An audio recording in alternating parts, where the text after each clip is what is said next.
Assalamu alaikum wa rahmatullahi wa barakatuh. Alhamdulillahi Rabbil Alameen wa salatu wa salamu ala Nabi al Kareem. So, welcome back. In today's lesson, our eighth lesson in the series on Adab al-Dunyā wal-Dīn, today we're actually going to just tackle one line from the book. And we're going to do a full hour-long discussion on some of the themes and topics and lessons that we can take from this one quotation. And the reason for spending an entire lesson on one quotation is that this topic is very relevant to our times, right? The topic of masculinity or manliness has in recent years become a hot topic. And there's a lot of false information and false ideas being pushed out there in the name of Islamic masculinity. So we're going to take a look at some of those ideas, we're going to deal with them, refute them, and on top of all of that, we are going to unpack what exactly is meant by the statement that is mentioned at the very beginning of page 2 of the translation.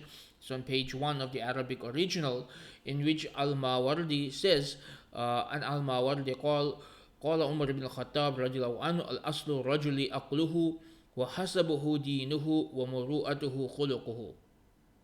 It's a very interesting statement that al-Mawardi narrates from the great Khalifa Umar ibn al-Khattab radiallahu anhu, in which it is narrated that Umar radiallahu anhu said that the essence of a man is his intellect, his honor is found in his religion, and his manliness in his character. Now obviously this quotation is mentioned in this chapter because of the first part, Aslu Rajuli Aqluhu, that the essence of a man is his intellect. That this chapter is about the virtues of the intellect. We spent the past 4 or 5 lectures talking about the intellect. So it's quite obvious why this quotation is mentioned here, which is to do with the aql, right, the intellect. That Umar ibn al-Khattab stated that the intellect is the essence of what it means to be a man, to be human. But this quotation comes out more often recently in terms of the final part of it, the last aspect of it, which is muru'atuhu khuluquhu, that a man's manliness or masculinity is found in his character. This is the part that comes up very often nowadays, because the big topic these days is what is a man, and what is manliness, what is masculinity. And what we keep coming back to Islamically is good character, right? This is a topic people don't want to hear. A lot of people get irritated when you say that a man's manliness is in his good character.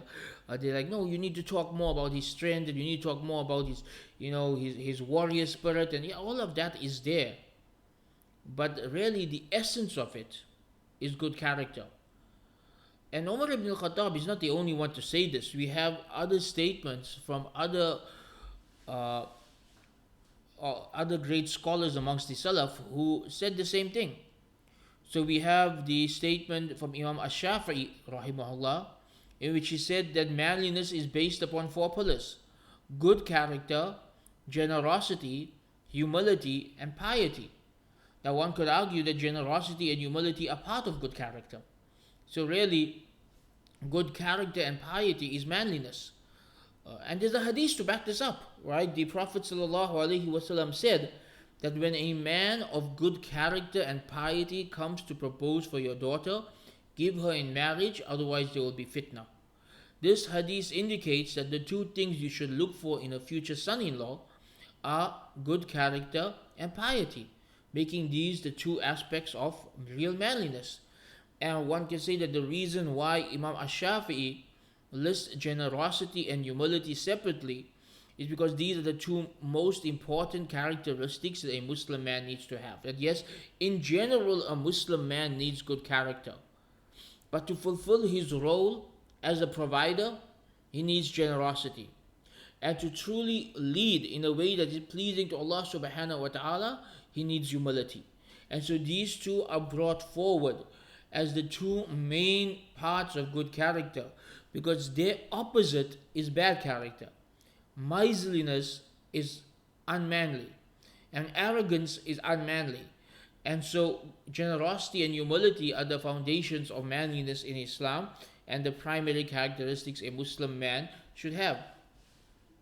Likewise, Al-Fudayl ibn Iyad rahimullah stated, whoever has deficiency in his character has a deficiency in his religion, his honor, and his manliness.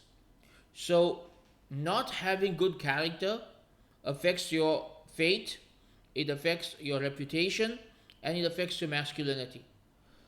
All of these quotations come down to the same core topic, which is in Islam, manliness is linked to good character.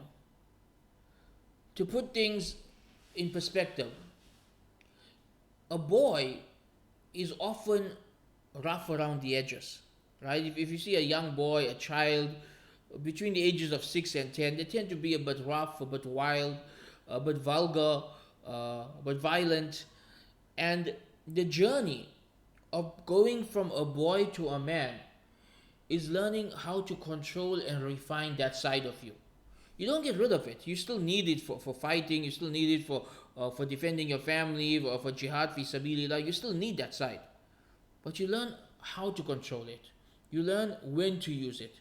You refine yourself. This is why, in some cultures, when a boy becomes a man, he's called a gentleman, right? A gentleman. Why gentle? Because he's let go of that roughness of boyhood, that roughness of being a child.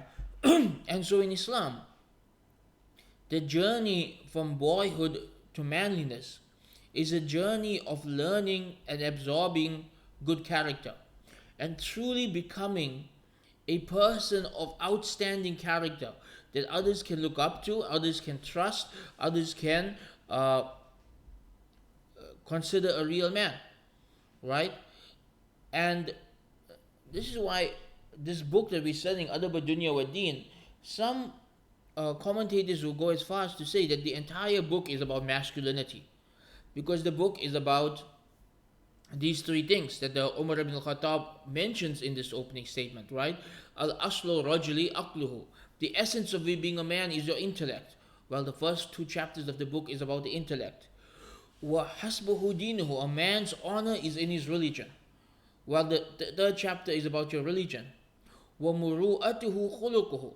And his manliness is his character. And the fifth chapter is all about good character. And so this book summarizes the essence of being a man. What does a man mean? What does it mean to be a real man in Islam? That you have a strong intellect, you have a good practice of the religion, you have control over your desires, you are able to have good relationships, you are able to have good character. Really, the themes of this book are the themes of what it means to be a real man. Now, again, some of our female students may ask, but aren't these topics for men and women alike? And to that, I will respond yes, but not to the same extent. You see, one of the problems that's come out of modern discourse about gender is the idea that the qualities of a man and a woman have to be truly distinct. That if we say a quality is a manly quality, then a woman can't have it. And if we say that a quality is a female quality, then a man can't have it. This is not the Islamic paradigm. This is a very new Western paradigm. This is not the Islamic paradigm.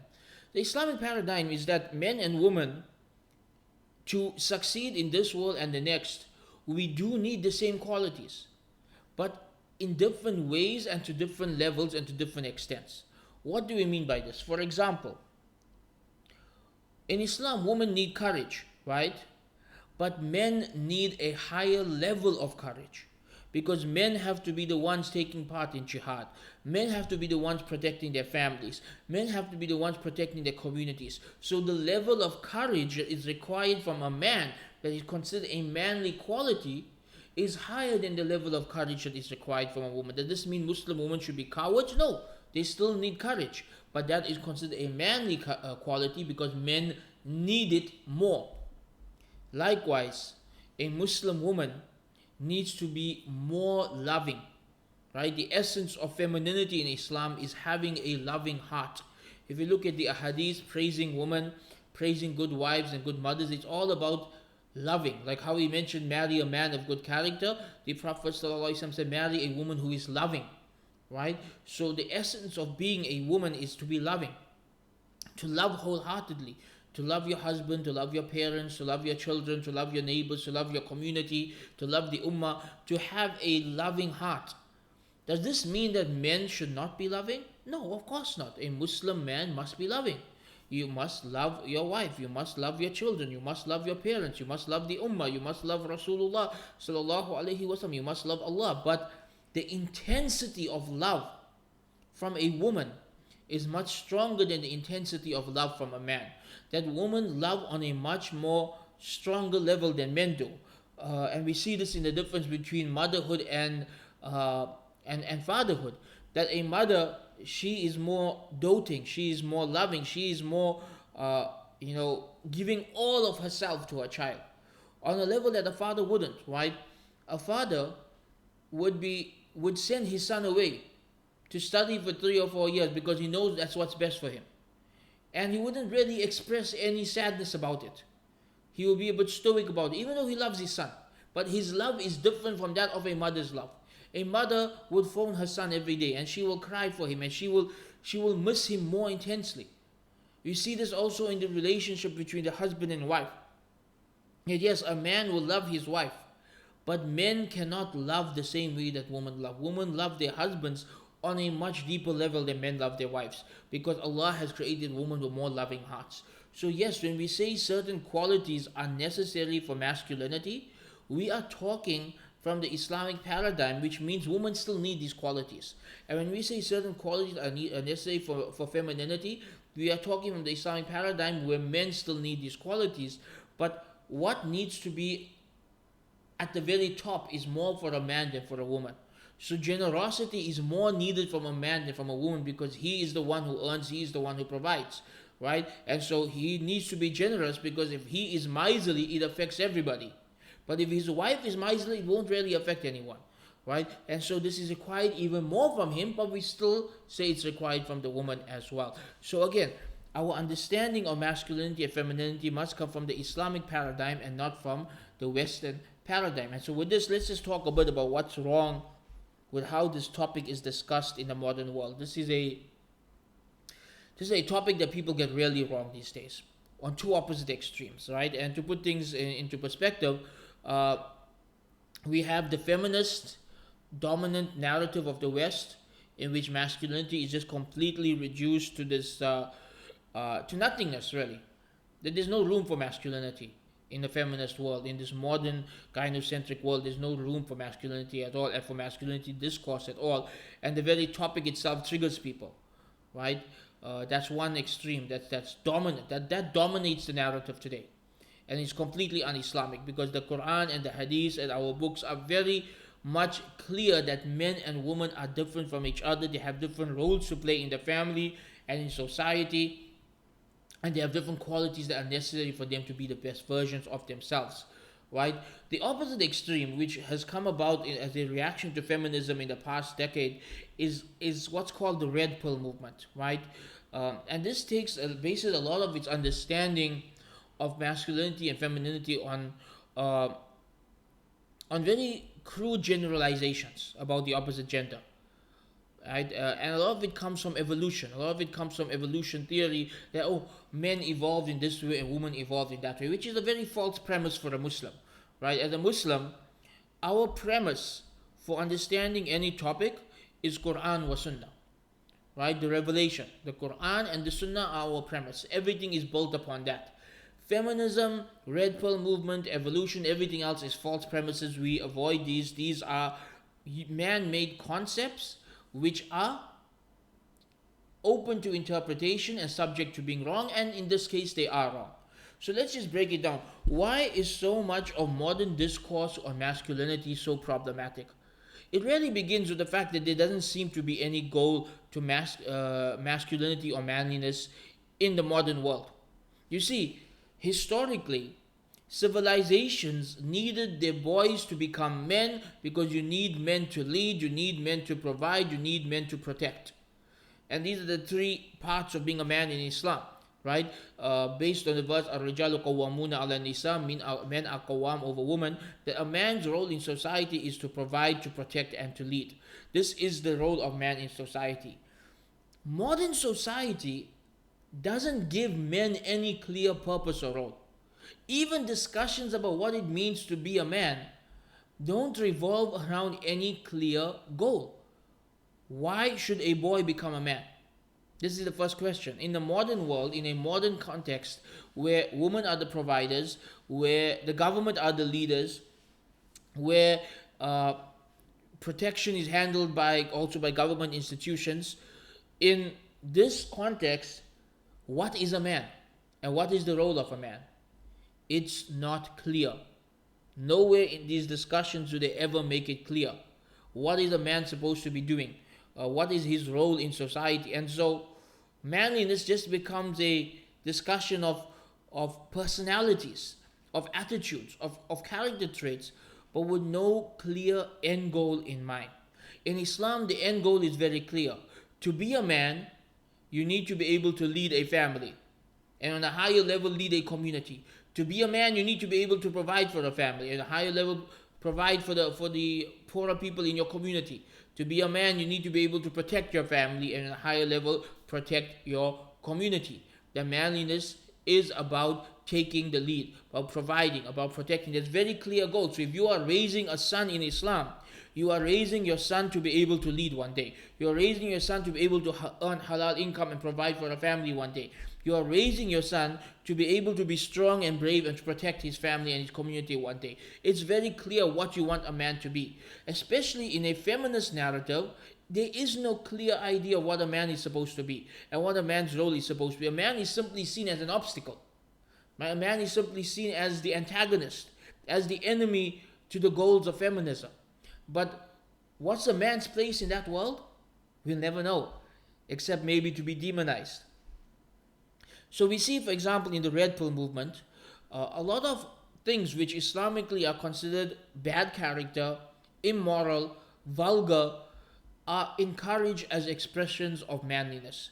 So we see many of the young people think that it's cool for a young man to be to have vulgar language and to be using the F word and to be talking disrespectfully to the ulama and to be using this vulgar coarse way of talking to them, like, oh, I'm being a man. And when you try to correct them, they're like, oh, you're such a compassionate imam. You don't want to be manly. Well, Islam teaches us being a man is about having good character. Those words you're using are not befitting the tongue of a believer. The same tongue that you use to make dhikrullah should not be uttering those kind of words unnecessarily. Not to say you should never use those words, right? But you should save them only for when they are absolutely necessary, right? Like when you have fighting an enemy, and that's one of the things that could cause them to lose their confidence or cause them, to get scared. Then you can use such words sparingly on rare occasions. But the general norm is a Muslim man must have a refined tongue. The general norm is that a man should only utter that which is pleasing to Allah subhanahu wa ta'ala. Yet many of these young men think that to be manly, they need to be rough, they need to be coarse, they need to be vulgar. In Islam, that's being a boy, not being a man. A man is someone of refined character. Likewise, immorality. A lot of these modern discourse of masculinity is all about how to get as many women as possible and how to commit zina with as many women as possible. Completely haram. Completely nothing to do with our religion. In Islam, you get married and you limit your desires within your marriage and you build a loving home with your spouse. Whether you do that monogamously or polygamously is up to you. Both types of marriages are permissible, but it must be within the context of marriage. There is no room for zina and immorality in Islam. Yet we see these modern movements, they prop up these zanis, these fornicators and adulterers as models of masculinity, and they put them up there as people you need to learn to be a man from. Why? This has absolutely nothing to do with Islam. Or the opposite extreme, to try and get everybody on a level playing field, feminism and its likes have just completely curbed masculinity altogether. Like they want no discourse of masculinity. They don't want to hear anything about the man being the leader of the household. They don't want to hear anything about the man providing and protecting. They just want men to get out of the way and let women do what they want to do. And this is again an un-Islamic approach. This is not what the Quran or the Sunnah call us to watch. Allah subhanahu wa ta'ala tells us in Surah Tawbah that the believing men and the believing women are allies to each other. They command what is good and they forbid what is evil. Which means Muslim men and women are supposed to be keeping each other in check. A man can tell a woman when she's wrong, and a woman can tell a man when he's wrong. There's no such thing in Islam as, oh, you're a man, you stay out of this. This has become a very common approach even amongst Muslims these days. If I as a man speak about hijab, you'll have many young Muslim women saying, oh, you're a man, you have no right to talk about hijab. Let women talk about it. No, this is a topic that affects all believers. As a Muslim, as your ally, as a Muslim brother, it is my duty to let you know that this is an obligation and it is sinful not to do so. And to not do so would be a disservice to you. And so this idea that men must just get out of the way, we don't need men, we don't want anything to do with men, they should just sit and play their video games and let women run the world, this is an un-Islamic perspective altogether. The reality is that the modern world is failing because there's no clear role for the men. The men are just being left adrift. Many of them never growing up, they just stay as boys for their entire life. Many of them committing suicide. Many of them have no idea what they're supposed to be doing with their lives. In the meanwhile, women are miserable. They're saying they can't find good men because you don't let us make good men. Right? Every time we want to have discourse about masculinity, every time we want to teach about this topic, every time we want to bring it up, you say don't talk about it. And then you complain that there's no good men. Good men don't come out of a vacuum. They come out of good parenting, good cultures, good education systems. And we have none of that in the modern world. At the very least, good men come out of learning manliness and masculinity from their fathers. But guess what? Modern feminism got rid of fathers as well. Modern feminism got rid of fathers as well. And so many young men are growing up fatherless, right? Where many young women were taught that, oh, you don't need a man. Your children don't need a father. A mother is enough. Right? You can get divorced for the flimsiest of reasons. You can get pregnant outside of marriage. You don't even need to know who the father is in some cases. And now these kids are growing up without a father. And guess what? They have absolutely no model in their life of what it means to be a man. They are just surrounded by women all the time or by other man-childs, and they do not have any actual model in their life of manliness. And then when they grow up, people complain that, oh, he's not a real man. Because you never let him be one. You kept demonizing men. You kept demonizing the qualities of masculinity. And then you complain when you have a masculinity crisis. I remember about 20 years ago when I was teaching the Seerah. And when I was teaching the topics of the Battle of Badr and the Battle of Uhud, I actually had some mothers tell me, oh, don't talk about battles. We don't want our sons learning anything violent. A'udhu billah. You don't want to learn the Seerah. You don't want to learn about the jihad of Rasulullah sallallahu alaihi wasallam. You don't want to learn about these stories where you learn courage and bravery and standing up for what you believe in because, oh, I don't want my boy to learn anything violent. Those same parents today complain that their 35-year-old sons are now man-childs who just sit and play video games all day and are scared of the world because you never let them become a man. You never let us teach them how to be men. So this is a major problem. Masculinity is falling apart in our times because on one extreme we've got these filthy degenerates teaching people zina as masculinity and arrogance as masculinity and showing off wealth as masculinity. All of that is haram. It has nothing to do with Islamic masculinity. On the other extreme you have feminism completely curbing this topic, completely derailing any discussion on this topic, and we have an entire generation of boys that are completely confused. And so be very careful. Many of these so-called masculinity models out there with their podcasts and their videos and their books, many of them don't meet Islam standards for masculinity at all. I'm sorry, but you as a Muslim man should not be learning manliness from a zani, from a man who fornicates openly and who's proud of his fornication. You should not be learning manliness from an alcoholic, from someone who is a drunkard, from someone who is a drug addict. These should not be your role models.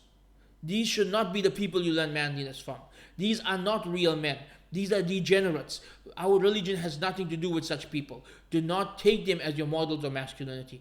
If they are Muslims, we ask Allah to forgive them and to guide them to the proper understanding of Islam. If they are not Muslims, we ask Allah to guide them to Islam. But in the meanwhile, they are not your role models. As long as they are upon misguidance, they are not your role models. Do not take your religion from them. Do not take masculinity from them. We have our own sources of masculinity, like these books that were written by the early Muslims, and like these courses, and like the Quran and the Hadith and the role model of Rasulullah sallallahu alaihi wasallam and the Sahaba. These are our role models from which we learn real manliness. You do not need to learn masculinity from these degenerates. But we have to discuss this topic. We have to teach this topic. We have to understand properly what is the Islamic concept of a man, what does it mean for a boy to become a man, and how do you do this? How do you live your life in a way that you become a real man?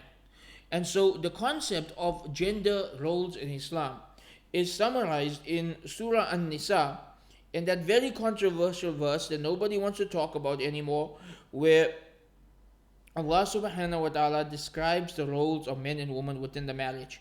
And I know whenever I bring up this verse, people come up with all kinds of, oh, but this scholar said it means that, or my teacher in America said it means this, and they just don't want to have an actual discourse about what did this verse actually mean historically, and how was it understood and practiced in Muslim societies. They just want you to completely reinterpret it in a way that suits feminist taste buds. We're not going to do that here, right? What does it mean to be a man? The role of men and women within a marriage is summarized in Surah An-Nisa, verse number 34, in which Allah subhanahu wa ta'ala says, الرجال قوامون على النساء بما فضل الله بعضهم على بعض وبما أنفقوا من أموالهم. Men are qawwam. I'll break down the word qawwam in a bit. Men are qawwam. They are authorities over women, because Allah has blessed some of them over others, and because they spend from their wealth. فَالصَّالِحَاتُ قَانِتَاتٌ. So righteous women are obedient.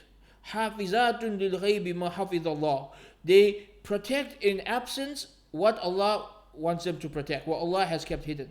وَاللَّاتِي تَخَافُونَ نُشُوزَهُنَّ. Okay, that's the second part of the verse, goes into a different topic, the issue of how to discipline and deal with problems within the marriage. That's a separate topic. The first half of the verse breaks down al-rijalu qawwamun, men are qawwam, as-salihatu qanitat, righteous women are obedient. This is the roles of the man and the woman within the household, which is, yes, I know today a very controversial topic. People don't want to talk about it.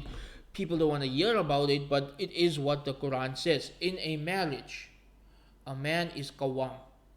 Qawwam means he's the head of the household. He leads, he provides, he protects. He is the one who is basically, some of the Hanafi books of fiqh have described the man as a khalifa over his family. That he's like a mini khalifa, like this is his kingdom. And these are the people that's under his care. And he's responsible for them. And he also is the leader of them.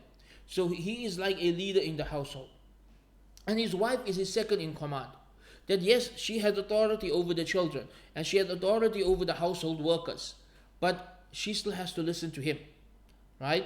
That a righteous woman is obedient. Abdullah ibn Abbas, in his explanation of this verse, he said she is obedient to her husband, that she treats him as the leader and she follows his lead.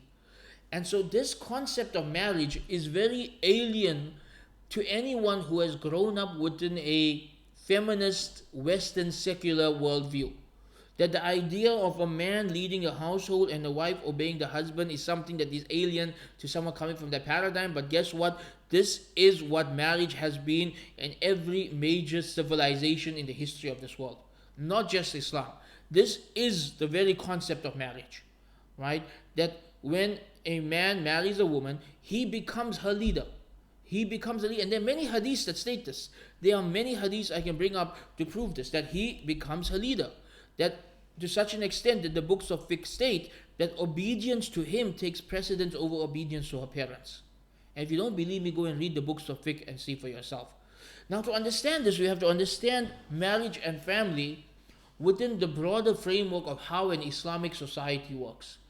And I'm going to get to this later in the course when we come to the chapter on relationships, but just to simplify it and to put things in context, In order to understand the role of a man and a woman within an Islamic family, you first have to understand what is a family from the Islamic perspective. That what is a family in Islam is very different from what a family is in the Western secular model. In the modern Western secular model, they have tried to break people down into as small groups as possible so that the government can maintain full control over people. What do I mean by this?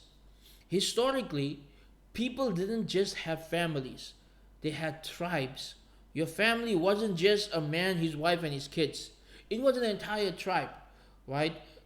Some of us still have this in some parts of the world. I myself have, in my community, have about 300 family members who I consider family. I'm talking about my cousins, and my uncle's cousins' children. I still consider them family. They still consider me family, right? That this is a tribe. These are people who know each other, who are related to each other, and they take care of each other. In this context, when families were tribes, families were powerful. When a family is a tribe, a family is powerful. You aren't a small unit. You are hundreds, if not thousands, of people connected by lineage. You have a tribal chief. You have all of these pockets of the family, each with their own leaders, and they all protect each other.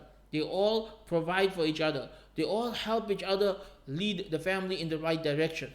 It is a major framework of men and women and children working together to ensure what is best for the family. Now, what the West did is they replaced what is best for the family with what is best for the individual. And they moved away from family first to individual first. And so they did this by slowly breaking down the concept of a family to such an extent that today I know many people don't even know who their cousins are, which to me is mind-boggling. Like, my cousins are like people I know very closely, people I'll die for, right? People who I really would put my life on the line for. They know me and I know them very, very well. We've grown up together and we see each other as the closest of family. So it's mind-blowing to me that people growing up in the West don't even know who their cousins are. Some people don't even know who their grandparents are. Like, the family is brought down to just this nuclear family. It's just a man, woman, and children. And suddenly, running a family is hard. Yeah, because you don't have the extended network that Islam gave you. You've taken something that's meant to be this huge thing, and you've tried to put all those responsibilities on just one or two people, and now suddenly it's too hard, right? Suddenly, being a housewife is hard. Because in the past, being a housewife, you had the assistance of your mother and your mother-in-law and your sisters and your sister-in-laws and your older daughters and your household staff. Now it's just you doing the work of all those people. So yeah, it's going to be harder. And so you want the husband to play a part of that role as well. But for him, that role doesn't come naturally because Allah didn't create him for that. And so there's some animosity there. And that animosity and resentment, sometimes it leads to divorce. And then when the divorce happens, you now have the role of the mother and the father on one person. And this becomes too much. Families aren't meant to be small. Families aren't meant to be these tiny little weak units that can be easily overtaken, easily destroyed, easily controlled by the governments. Families are meant to be structures of power. I want you to start thinking of families as structures of power. And how are you going to build these structures of power? Every structure of power has a leader. You cannot have a structure of power without a leader. Every country has a leader. Every city has a leader. Every organization has a leader. Every business has a leader, because these are structures of power, and we know that structures of powers have leaders. In Islam, a family is a structure of power. This is your power base, and a power base has its leader. And by default, the leader of the household is the man. Now, when you have an extended family, the wisest and the most respected man becomes the tribal chief. So he becomes a leader over the other leaders. Yet each man below him maintains leadership over his own wife and children, right? And so this becomes like a triangle of power, where at the very top you have the tribal chief, and then below him you have the men, and below the men you have the wives, and below the wives you have the children, and then you have the workers. But this is an important structure. It's an important structure to understand the Islamic paradigm of marriage from. And it's very dangerous for us to think we don't need this. it's very dangerous for us to move away from the Islamic paradigm of marriage towards the Western paradigm of marriage, because what this does is it weakens the ummah. It weakens the ummah, because now we aren't tribes, we individuals. As tribes, you could still rally the troops, you can still protect each other. So for example, when you have a large extended family and one member of that family is put in prison unjustly, the family can still rally together. There's lawyers amongst them. There's people with connections amongst them. There's people with money amongst them. And they can work together to try and help that person, become free. But when you're just an individual and you are thrown in jail unjustly, you have no one to rely on. If you just have a small family, it's just you and mom and dad and one sibling, and they don't have the right connections, you've got nobody to rely on, right? Obviously, we all rely on Allah. I'm talking about in terms of worldly means, right? But this is where the family comes in. Family is meant to protect each other. Family is meant to provide for each other. Family is meant to be there for each other. So what does it mean to be a man in Islam? To be a man in Islam, for a boy to become a man, it means that he is able to provide for a family. So he needs to have a skill. He needs to have a way of earning halal income, right? And this isn't something where Islam just gives you one way. No, this Islam leaves it open-ended. Anything halal that you can do to provide for your family, you do it. Anything halal, whether it's business, whether it's a job, or whatever it is, you simply find a halal means to provide for your family. Once a man is able to provide for a family, that is the first sign that he is now a man. And so part of the education and the parenting of a boy in Islam is to teach him how to provide and to teach him to be a provider. And this means teaching him good character, teaching him generosity. Because if he is going to provide for a wife and children, he needs to be generous. You can't really provide for your wife and children if you're miserly, because you're never ever really going to provide for them. You're just going to give them the bare minimum. We see this with some of these chronically online boys, where they say silly things online like, I'll never buy shampoo for my wife because it's not mentioned in the Quran or Hadith, or I'm not going to pay for medical bills because it's not mentioned in the Quran or Hadith. No. Marriage isn't built on fiqh. Marriage is built on being a real provider, being a generous provider, and a courageous protector, and a visionary leader. This is what your role as a man is. If you cannot provide with love and generosity, you shouldn't get married. If you cannot provide with love and generosity, you shouldn't get married. You're not going to be able to bring any positivity to a woman's life or to children's life if you are a nasty, miserly, Scrooge type of person, right? So the very first step of being a man is to become a provider and to know how to provide and to be willing to work hard and make the sacrifices necessary to provide for your family. And then by extension, if you are a genuine provider and you are able to earn well and you're able to provide for your family well, then by extension you become an asset to the community. That generosity spills over into the community. You don't start providing for others. You start providing jobs. You start paying zakah. You start giving sadaqah. You start setting up awqaf. You now become an asset to the community, not just a provider to your family, but you're a provider to others as well. The second stage of being qawwam is for a man to be a protector. Islam puts the burden of defense on the man. Women do not need to defend themselves. They should if they have to, but they don't need to. The obligation to fight is on a man. If a family is under attack, it is the men of the family that have to step up and be brave and be strong and defend their families. If a neighborhood is under attack, it is the men of that community that have to step up and be strong and be brave and defend their neighborhood. Same with the community, same with the entire society, that the obligation to be brave and to be strong and to protect and to defend your people, this is upon the man. And so part of raising boys into men in Islam is to teach them courage, to teach them resiliency, to teach them how to be physically and mentally strong, to teach them how to fight. And this is where we failed a lot. We really failed in these areas. As a community, we have failed our boys in this area. So many boys were raised to be nothing more than a bunch of cowardly kids who just sit at home playing video games all day. They are terrified of the world. They are terrified of even traveling or driving or going for a job interview.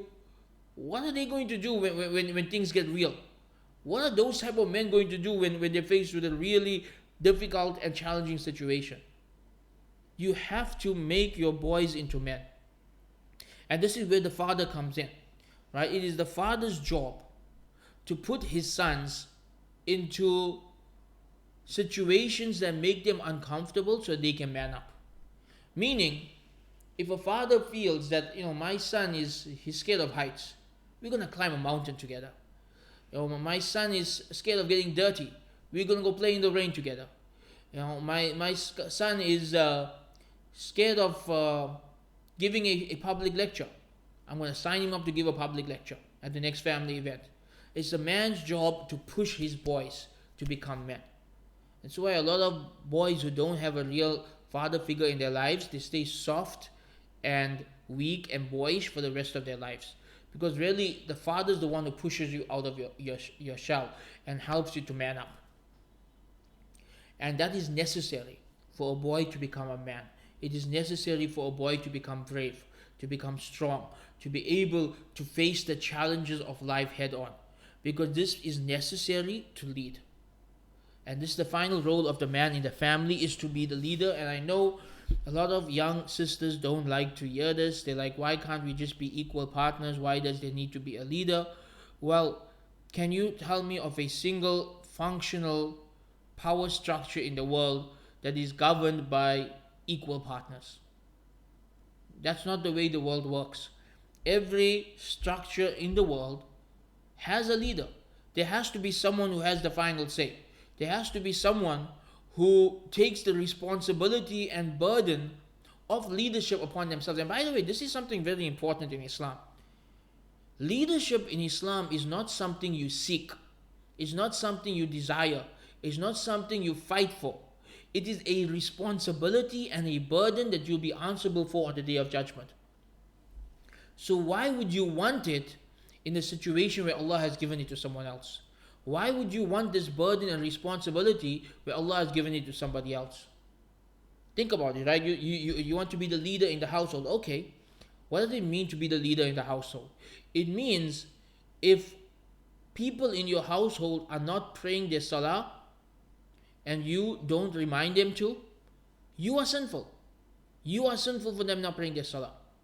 If the women in your household are not observing hijab, and you don't remind them to, and you don't encourage them to, and you don't teach them to, you just let it go, you are sinful for them not observing hijab.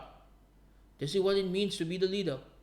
You are responsible for those in your flock. You're also responsible for protecting them. If a group of criminals entered your household and they want to attack you, the leader steps up and defends those under his care with his life. Allah has put this burden on the man. Why do you want to fight for that? This isn't what Allah created you for. And so a man needs to be a leader. So when you're raising your boys to be men, you have to teach them leadership.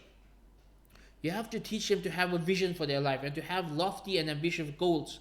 And you have to teach them to have the drive to work hard, to be resilient, to face the challenges of life, so they can provide and they can protect and they can take their family in the right direction. And alhamdulillah, one thing I love about this book is it covers all of this, right? This book, again, is written over 1,000 years ago, but it talks about vision, it talks about having lofty ambitions, it talks about leading the family, it talks about being brave. All of these topics are covered in this book, and we will come to them later. But the point is, in Islam, we have a very clear definition of what it means to be a man. A man provides, a man protects, a man leads. Once your son is capable of these things, and he won't be all at once, it's a gradual thing, but once he's at least capable and has the potential of doing these things, he is now a man. He gets married, he starts providing. In difficult situations, he protects, he forms a family vision, he leads his family in the right direction. This is how your son becomes a man, right? That you raise boys who can do these things. If you get in the way of them being able to do any of these things, you are hindering their masculinity, and you may become the reason that they become man-child for life, because you never gave them the opportunity to grow up. For a boy to become a man, he must become a provider, a protector, and a leader. He must be able to do things so that others don't have to do it. That he will step up and he will take the lead. So, how does this tie in to what Umar ibn al-Khattab said in the beginning of this lesson? We quoted Umar ibn al-Khattab radiallahu anhu as stating that al-aslu rajuli aqluhu, that a man's essence is his intellect, and his honor comes from his religion, and his manliness comes from his character. Let's talk about this statement to close off and how this ties in to our understanding of manliness in Islam. We said that a man needs to provide, he needs to protect, he needs to lead.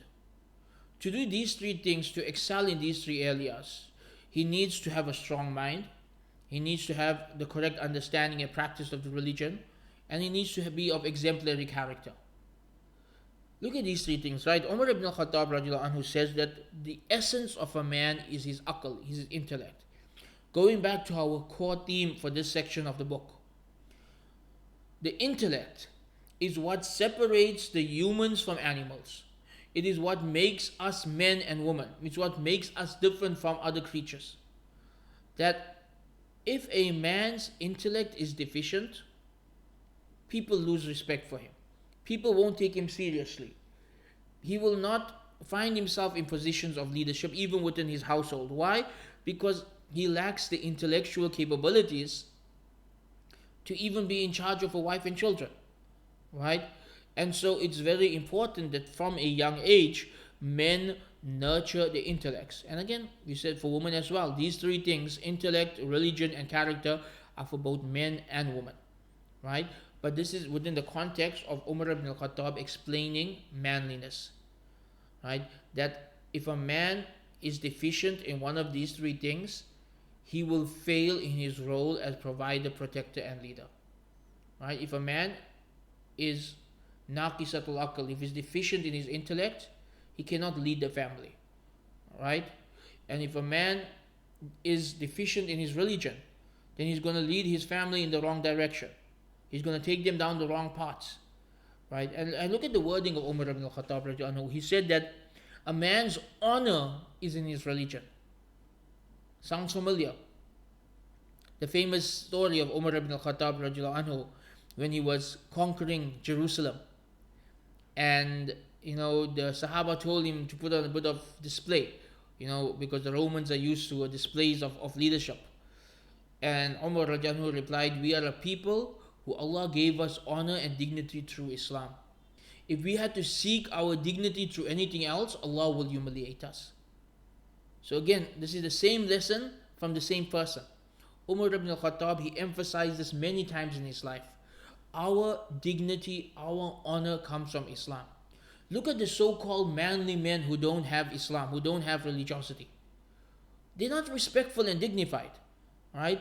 Those who are alcoholics and zanis, they live lives of fornication and adultery, there is no dignity in that. There's nothing respectable about that. A man's dignity and honor comes from his adherence to the religion. Women respect men who are religious. They do not respect men who are fornicators. And so to be a real man, you have to be religious, right? To be a real Muslim man, you have to take the religion seriously. You have to follow the religion.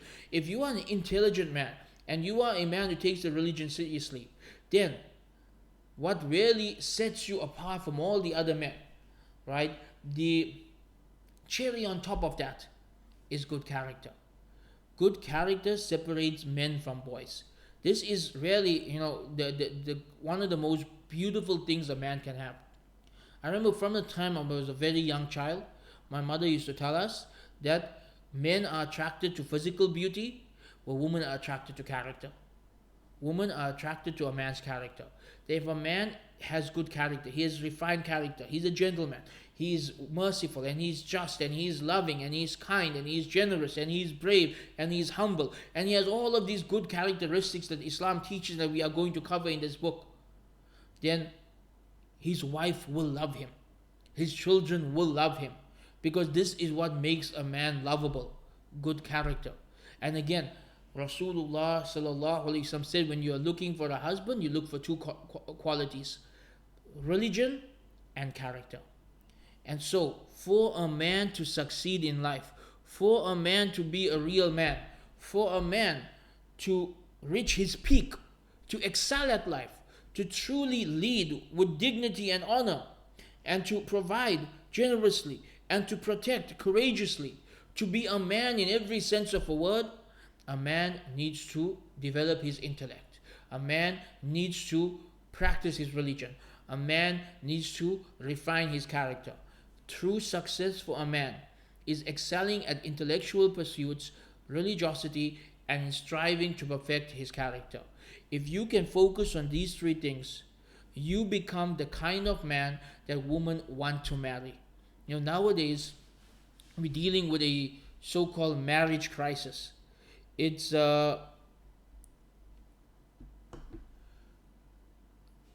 strange to me that we have this so-called marriage crisis where we have so many women saying, I can't find a real man to marry. And we have so many men saying, I can't find a woman to marry, or no woman wants to marry me. And the problem's on both sides. Right? If a sister is affected by a feminist worldview, she's going to look for the wrong thing in a husband. And she's going to reject proposals from men who meet the criteria mentioned in the hadith, right? Men who are actually leaders and providers and protectors. And so she puts herself in a situation where she can't find a man. But there's also the other side where a lot of young boys today lack manliness. They really lack manliness. Like, they don't have any drive, they don't have any vision, they don't have any goals, they don't take life seriously. They've got a lot of brain rot, they're not very intelligent. They're just sitting and consuming these really dumb podcasts and YouTube videos, and even worse, watching cartoons in their 20s and 30s. And their character is very rude and rough and vulgar. They don't know how to love. They don't know how to treat people properly. They don't know how to provide for people. They don't know how to take care of people. And then they complain, no woman wants to marry me. No woman wants to marry you because you do not embody the qualities of a manly man. You do not embody the qualities of a real husband. I assure you, if you tried your best to develop yourself, to become respectable and dignified in your character and in your practice of the religion and in your intellectuality and in every aspect of who you are, you try to be the best version of yourself. You become a man of vision. You become a man who works hard. You become a man who your character shines through.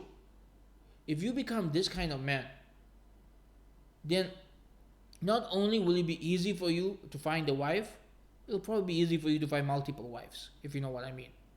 That women are attracted to men who have these qualities, even if they are married. Women love good character in a man. And so for our young men today who complain that, women won't love me for who I am, and who you are is a 30-year-old who's scared to drive and scared to travel and who sit and watch cartoons all day. Well, yeah, why would she want that in a husband? Why would she want that in her leader? It's time to man up. It's time to step up. It's time to let go of your childhood and become a man. And really that should happen at 15 or 16. It should not happen at 30. By 30 you should already be married and have 3 or 4 children. That's the natural way. That's the Islamic way. But it's not too late. It's not too late. If you're 30 and you haven't been married yet, as long as you're alive, it's not too late to turn your life around, to make tawbah, to become a better version of yourself and to step up. But if you find that women are not wanting to marry you, I know many people just want to blame feminism, but the reality is there are plenty of righteous women out there who are looking for husbands. It may be you just don't embody the qualities of a real man, and that's why they're not attracted to you. Doesn't matter if your mommy said you're special. Doesn't matter if your granny said you're a handsome boy. That doesn't matter when you're looking to get married. They're not looking for mommy's boy or granny's handsome grandson. They are looking for a manly man who will lead the family in the right direction and who will be a true role model to the children that they produce together. So to get married, men really have to excel in these areas and start young. If you're somebody young who is listening to this, Start focusing on developing your intellect, practicing your religion, and refining your character from today. Become a provider, become a protector, become a leader from today. You'll find yourself getting married very young, becoming a father very young, becoming a community leader very young, because there's a huge gap in our community for real men today.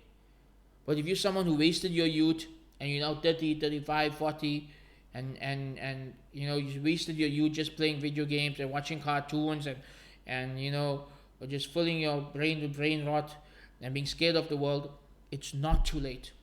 It's not too late. You turn around today, your life will be better tomorrow. As long as you are alive, there's always a chance to be better. And that's really what these type of courses are about excelling, about growth, about becoming the best versions of ourselves. This is something that I push over and over again in all of my writings, all of my classes. It's all about ihsan, striving for excellence, trying to become the absolute best version of yourself. That's the only way to succeed in life and in this world and the next. The name of the book is Adab al-Dunyā wal-Dīn, the ethics of worldly life and religion. And this book is all about excelling in this world and the next. And this is why the book begins with this quotation from Umar ibn al-Khattab. Your essence is your intellect. Your honor is your religion. Your manliness is your character. If you want to excel at dunya and deen, you have to excel at these three areas. You have to excel at intellectual pursuits, get good at something. Nobody's good at everything, but get good at something, right? Become the master of some craft, of some area, of some field. Become the best in the world at what you do. It doesn't have to be what everybody does, but you find something that you can excel at and become a master in that area. Develop your intellect, fill it with beneficial knowledge, practice your religion, be a truly religious individual. And when we get to the chapter of religiosity, one thing I love about this book is the author warns against extremism, and he provides a good understanding of what it means to practice the religion moderately. Again, the book's written 1,000 years ago, so it's talking about moderately within the correct understanding, not the modernist understanding, right? And then there's character. We all have aspects of our character that we need to work on. We all have aspects of our character that we need to fix. Nobody's perfect. Some of us have an ego. Some of us have a temper. Some of us are miserly. Some of us are cowardly. Some of us, we don't know how to love or how to express love. Some of us are a bit unjust. We all have something within us that's not right. Some of us get jealous easily, and it can go on and on. We all have something within us that's not right. Part of the journey of Islam is a continuous effort to refine and perfect your character. The Prophet ﷺ said, I was sent to perfect good character. I was sent to perfect good character. And so to become the best versions of ourselves, we have to go on a lifelong journey of perfecting our character. And so this is it. This is the essence of manliness in Islam. This is what this book is all about. This is what this course is all about.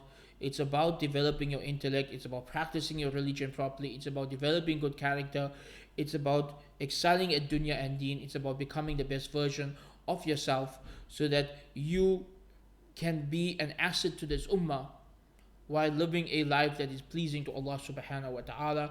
We ask Allah to accept from us. We ask Allah to make this course and this lesson a means of benefit for all of us. We will now move on in the next lesson to the next section of the book. Very interesting question that the author asks. Is there such a thing as too much intelligence? It's an interesting methodology of the author al-Mawardi that whenever he brings up a topic, he always brings up the topic of, is there too much? Is there such a thing as being too religious? He brings it up in a chapter of religiosity. Yeah, he brings up, after talking about the importance of the intellect, the virtues of the intellect, the necessity of developing the intellect, he then says, is there such a thing as too much intellect? Is there such a thing as being too intelligent? Well, we'll find out in the next lecture, inshallah. Jazakallah khairan wa akhiru da'wana anil hamdulillahi rabbil alameen. Wassalamu alaikum wa rahmatullahi wa barakatuh.